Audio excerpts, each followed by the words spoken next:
praise the Lord. இந்த காலை வேளையிலே கர்த்தரை துதிப்போம்.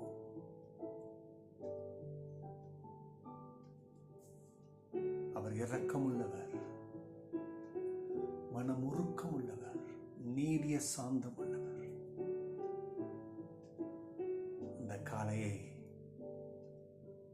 நமக்கு எவ்வளவு அற்புதமாய் ஆயத்தம் செய்து கொடுத்திருக்கிறார். இந்த நாளை ஆயத்தம் செய்து கொடுத்திருக்கிறார். எந்த ஒரு மனுஷனும் மனுஷியும் தேவ சமூகத்தில் அவர்கள் செலவு பண்ணும் பொழுது அது அவர்களுக்கு லாபமாக, நன்மையாக, பலனாக, ஜீவனாக இருக்கும் என்பதிலே சந்தேகமில்லை.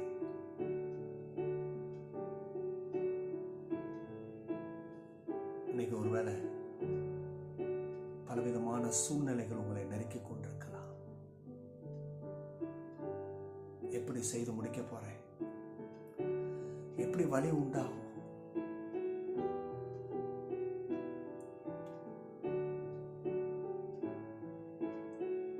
கர்த்தர் பெரியவர்.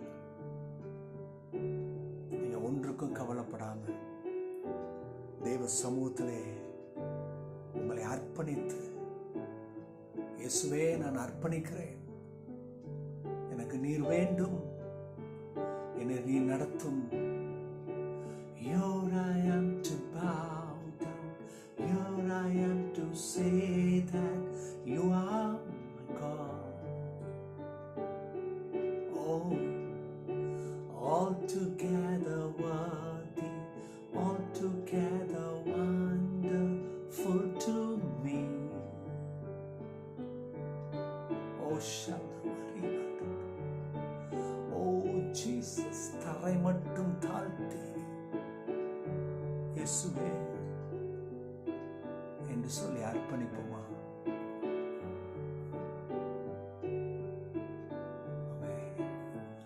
வழி இல்லாத இடத்துல வழி உண்டு பண்றாங்க. நம்முடைய பாவங்கள், அக்கிரமங்களை மன்னித்து, நோய்களை குணமாக்கி நமக்கு மீட்பை கொடுக்கிறார். இன்றைக்கு எல்லாரும் அர்ப்பணித்து அவருடைய கிருபையும் அவருடைய இரக்கத்தையும் சம்பாதித்துக் கொள்வோமா? Oh, thank you. Here I am to bow down, here I am to say that you're my God. Oh, Shalamati, altogether worthy, altogether wonderful to me.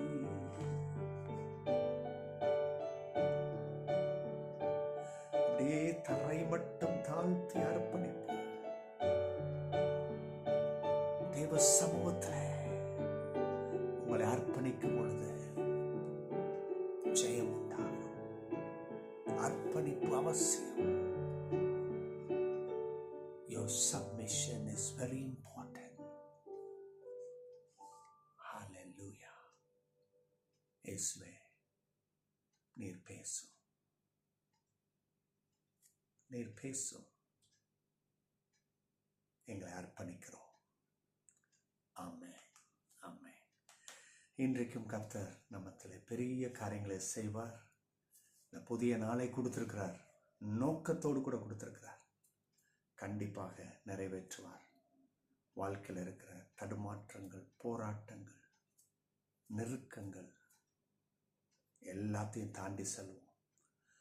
கர்த்தரே நமக்கு முன்பதாக இருந்து இந்த கோணலானவைகளை சரி செய்து நேர்த்தியான பாதையிலே நடத்துவார் என்பது 100% உண்மை. ஆமென். தேவ மக்களை, இன்னைக்கும் கொலோசியர் 3ஆம் அதிகாரம் 24ஆம் வசனத்தை ஆதாரமாக எடுப்போம். இந்த வார்த்தைகள் இப்படியாக வருகிறது: எதை செய்தாலும் அதை மனுஷர்க்கென்று செய்யாமல் கர்த்தருக்கென்றே மனப்பூர்வமாய் செய்யுங்கள். சபைக்கு, ஒரு தனிப்பட்ட மனுஷனுக்கு, மனுஷிக்கு கொடுக்கிற ஒரு அற்புதமான ஆலோசனை தான் அந்த பகுதி. கர்த்தருக்கும் உங்களுக்கும் அந்த உறவை பற்றி தான் இது சொல்லுது. விளங்குதுங்களா? கிறிஸ்தவன் என்பதை காட்டிலும் கிறிஸ்துவை அனுபவிக்கிறவன், அதுதான் ஒரு அற்புதமான அனுபவமாக இருக்கும். அதுதான் ஒரு முக்கியம். அதை தான் இந்த வசனம் காண்பித்து கொடுக்குது. நீ எதை செய்தாலும் அதை மனுஷருக்கென்று செய்யாமல், எதை செஞ்சாலும் மனுஷனுக்கு என்று செய்யாதீங்க. மனுஷனை ப்ளீஸ் பண்ணாதீங்க. மனுஷன் கொடுக்குற ஆலோசனை சில நேரம் அப்படி வியந்து போகிற அளவுக்கு இருக்கு, இல்லைன்னு சொல்லலை. ஆனால் வேதவசனம் சொல்லுது, நீ ரட்சிக்கப்பட்டுட்ட, இயேசுவை வேணும்னு வந்துட்ட, உன்னை அர்ப்பணிச்சிட்ட. அல்லது இப்படி சொல்லலாம் பாருங்க, ஒரு மனுஷனுக்குள்ள இயேசு வேணும்னு அந்த சூழ்நிலை உண்டாயிருச்சுன்னா அது எதை காண்பிக்குதுன்னா, உங்களுக்கும் இயேசுவானவருக்கும் பெட்ரோத்தல் நிச்சயம் நடந்துருச்சுன்னு அர்த்தம். விளங்குதா நான் சொல்றது? ஆக அப்போ அடுத்த அட்ராக்ஷன் போகக்கூடாது, போக முடியாது. அதனால தான் இந்த கொலோசியரில் ஒரு ஆழமான ஒரு உறவை பற்றி அங்கே பேசிகிட்டு இருக்கு. நீங்கள் மனுஷனுக்கு என்று செஞ்சிடாத, எது எடுத்தாலும் உணர்ச்சி வசப்பட்டு. நீங்கள் பாருங்கள், அநேகர் தடுமாறி போவதற்கு எது ஒரு காரணமாக இருக்குன்னா, மனுஷனை ப்ளீஸ் பண்ணிடுறாங்க. இன்னொரு காரியத்தை சொல்லணும்னா, மனுஷன் இவங்களை அட்ராக்ட் பண்ணிடுறான். ஆனால் அந்த ஒரு கோர், அந்த கர்த்தரோடு கூட இணைஞ்சிருந்தீங்கன்னா உங்களுக்கு தெரியும், இல்லை நான் எது செஞ்சாலும் மனுஷனுக்கென்று செய்ய மாட்டேன். உங்களுக்கு விளங்குதுங்களா? அப்போ இதுதான் கிறிஸ்தவ ஜீவியம். என்ன சொல்றார்? கர்த்தருக்கென்று எதை செஞ்சாலும் சரி, ஆர்டினரி மேட்டராக இருக்கட்டும், எக்ஸ்ட்ராடினரி திங்ஸாக இருக்கட்டும், ஒரு பெரிய உங்களுடைய எதிர்கால திட்டமாக இருக்கட்டும், உங்கள் குடும்ப திட்டமாக இருக்கட்டும், உங்களுடைய பிள்ளைகளுடைய திட்டமாக இருக்கட்டும், ஏன் உங்களுடைய திட்டமாக இருக்கட்டும், அதை பிளான் பண்ணி அதை எக்ஸிக்யூட் பண்ணுறதுக்கு தயவுசெய்து கர்த்தருக்குன்னு பண்ணுங்க. ஊழியமாக இருக்கட்டும்.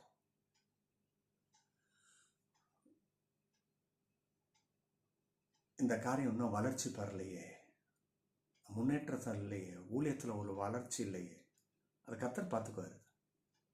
ஆனால் நீங்கள் இன்னைக்கு கர்த்தர் ஒரு ஆத்மா பார்த்து நீ அவங்கள கிறிஸ்துவுக்குள்ளே வழி நடத்தணும்னா அதை கர்த்தருக்குன்னு பண்ணுங்க, அது போதும். அவர் பார்த்துக்குவார், அவருக்கு தெரியும். அப்போ பாருங்க, ஊழியக்காரங்களுக்கும் சரி, சாதாரண மனுஷனுக்கும் சரி, எப்படிப்பட்ட நிலைமையில இருக்கிற மனுஷனுக்கும் சரி, அவங்க செய்ய வேண்டிய ஒரு காரியம் கர்த்தருக்கென்று செய்ய வேண்டும். அந்த காரியத்தில் கர்த்தர் நாம மகிமைப்படணும், அதுதான் முக்கியம். இதுதான் ஃபர்ஸ்ட் பாயிண்ட் இந்த வசனத்தில் இருக்கிறது. தயவுசெய்து இன்னைக்கு அண்டர்லைன் பண்ணுங்க. ஒருவேளை இதுவரை எப்படி இருந்தோன்றதை பற்றி அவசியம் இல்லை, இனிமேல் எப்படி இருக்கப்போம்.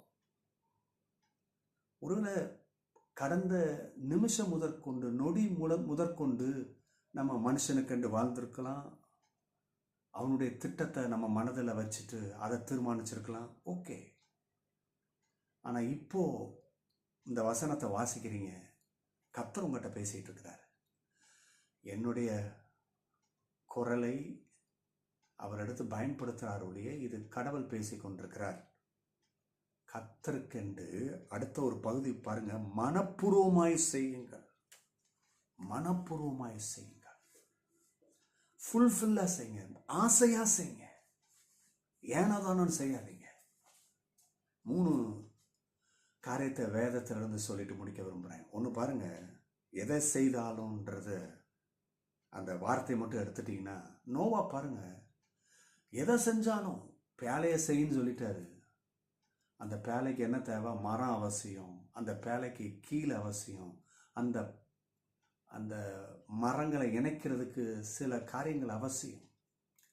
அது கொஞ்சம் இரும்பு சம்பந்தப்பட்ட பொருட்கள் கூட அவசியப்பட்டது. கடினமான உழைப்பு அவசியமாக இருந்தது. சில விஷயங்களை போய் தான் எடுத்துட்டு வரணும். ஆனால் எதை செஞ்சாலும் அவர் அதை ரொம்ப சந்தோஷமா செய்கிறாரு. அதை கர்த்தருக்கென்று செஞ்சாரு, மனப்பூர்வமாக செஞ்சாரு. நிறைய கேள்வி வருது, சந்தேகமான வார்த்தைகள் வருது. ஏன்னா இவர் சொல்றது அந்த கால நேரத்துக்கு அது எதுவும் சாத்தியப்படலை. மழை வருன்றாரு, இதுவரை அங்கே மழையே பெய்யலை. ஸோ இதெல்லாம் ஒத்துக்கொள்ள முடியாததாக இருக்குது. ஆனாலும் இவர் இருதயத்தில் அதை ஏற்றுக்கொள்கிறார், ஒத்துக்கொள்கிறார். ஏன் தெரியுமா? எதை செஞ்சாலும் நான் கர்த்தருக்கு செய்வேன். ஏன்னா அவர் சொல்கிறது அவ்வளோ உண்மையாக இருக்கும். அதுதான் உறவு. இன்னைக்கு நீங்கள் அப்படி ஒரு தீர்மானத்தை எடுங்க. விளங்குதோ விளங்கலையோ, புரியுதோ புரியலையோ, இல்லை, நான் இதை கர்த்தருக்கென்று செய்வேன். ரெண்டாவது, கர்த்தருக்கென்றுன்னு வருது பார்த்தீங்களா? தாவீது பாருங்க, கர்த்தருக்கென்று தான் செஞ்சாரு. சவுல் ராஜா அவரை துரத்திட்டு இருக்காரு, கொன்னு போடணும்னு எண்ணம். பல முறை ட்ரை பண்றாரு, இப்ப துரத்த ஆரம்பிச்சிட்டாரு. ஒரு முறை தாவீது கையில கிடைக்கிறாரு, நல்லா அயர்ந்து தூங்கிட்டு இருக்கிறாரு பாருங்க. தாவீது மெதுவா போய் அவருடைய சால்வையின் ஓரத்தை வெட்டிட்டு வந்துடுறாரு பட்டயத்துல. சவுல் ராஜாக்கு கூட இருக்கிற அந்த காவலர்கள் கூட உறங்கிட்டாங்க. அதை எடுத்துட்டு வந்து தூரத்தில் வந்து சொல்றாரு, இங்க பாருங்க, அவங்க சால்வை ஓரத்தை வெட்டிட்டு வந்திருக்கிறேன். கொன்று போட வாய்ப்பு கிடைச்சது, ஆனால் நான் கொன்று போட மாட்டேன். ஏன்னா நீங்க கர்த்தரால் அபிஷேகம் பண்ணப்பட்டவங்க. நான் அந்த காரியத்தை செய்ய மாட்டேன். ஏன் நான் செய்ய மாட்டேன்? நீங்க கர்த்தரால் அபிஷேகம் பண்ணப்பட்டவர். ஏன் இந்த ஆட்டிடியூடு, ஏன் இந்த மென்டாலிட்டினா, கர்த்தர் அங்க ஆனர் பண்றாரு. அஃப்கோர்ஸ் சவுல் ராஜா விலகி போயிட்டாரு, துரோகம் செய்கிறாரு, தப்பு செய்கிறாரு, தெரியுது, நேக்கடையில் தெரியுது. ஆனாலும் சில விஷயங்களை செய்வதற்கு தாவீது துணியவில்லை. ஏன்னா எது செஞ்சாலும் கர்த்தருக்கென்று செஞ்சாரு.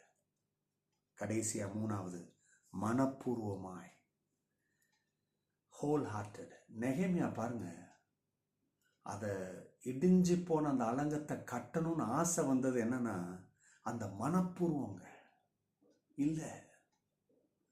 அவர் ஸ்பிரிச்சுவல் ஐசைட்லையும் பார்க்குறாரு, நேச்சுரல் ஐசைட்லையும் பார்க்குறாரு.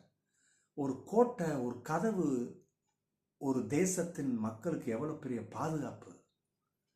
அதுவே இல்லை, மதில் இடிஞ்சிருக்குன்னா யார் வேணா வரலாம், மிருகங்கள் வரலாம், எனிமி எப்போ வேணா வரலாம், என்ன வேணா நடக்கலாம், யார் வேணா வந்துட்டு போகிற மாதிரி ஆயிட்டு. இதுதான் நேச்சுரல் சைட்டு. இதை பார்க்குறாரு, பாதுகாப்பு இல்லையே, என் ஜனத்துக்கு பாதுகாப்பு இல்லையே, என் குடும்பத்துக்கு பாதுகாப்பு இல்லையே. இப்போ ஆவிக்குரிய விதத்தில் பார்க்குறாரு, அங்கே கர்த்தர் இல்லை, அநேக உள்ளங்களில் கர்த்தர் இல்லை. அதுதான் பெரிய விஷயம். அதை தான் கட்டுறதுக்கு வர்றாரு. அநேக உள்ளங்களில் அவ்வளோதான். இனி திரும்பியும் எங்கே வர்றது? எல்லாம் சிதறடிக்கப்பட்டாங்க, வெளியில் போயிட்டாங்க. இனி அங்கே என்ன பாதுகாப்பு இருக்குது? அது எதை காமிக்குதுன்னா, கர்த்தரை விட்டே வெளியில் போன மாதிரி தான் காமிக்குது. இதுக்காக தான் வராரு. இல்லை, கர்த்தர் அவசியம், கர்த்தர் இல்லாமல் வாழ முடியாது. இதுதான் கவனிங்க, மனப்பூர்வம். அதனால தான் கர்த்தர் பாருங்க, ராஜா கிட்ட கேட்கும் போது சாங்ஷனு. அது மாத்திரம் இல்லை, ராஜாவே உனக்கு என்னென்ன வேணும், மரங்கள் வேணும், இந்த சில பொருட்கள் வேணும், எல்லாத்துக்கும் அவரு அதுக்கு வேண்டிய ஆர்டர், அந்த லெட்டரை கொடுக்குறாரு. இந்த தேசத்திலிருந்து போகவும் அங்கே வேலையை முடிச்சுட்டு வரவும் எல்லா காரியங்களும் கர்த்தர் வாய்க்கப்பட்டார். இந்த காலவேளையில் நம்ம அர்ப்பணிப்போமா? இந்த வசனத்தின் பிரகாரம் அர்ப்பணிக்கிறீங்களா? மனுஷனுக்குன்னு செய்யாதீங்க, கர்த்தருக்குன்னு செய்யுங்க. கர்த்தர் பெரிய காரியங்களை செய்வார். அப்பா பிதாவே, இந்த வார்த்தைக்காக நன்றி. எங்களோடு கூட பேசுனீர். நீர் தொடர்ந்து எங்களை உருவாக்கும். எங்களை அர்ப்பணிக்கிறோம்ப்பா. நீர் வழிகாட்டும், நாங்கள் நடக்கிறோம். நீர் சொல்லும், நாங்கள் கேட்கிறோம். தொடர்ந்து உமது நாமம் என் வாழ்க்கையில மகிமைப்படட்டும். இயேசுவின் நாமத்தினாலே ஆமென். God bless you. கர்த்தர் ஆசீர்வதிக்கிறார். நடத்துவார். ஆமென்.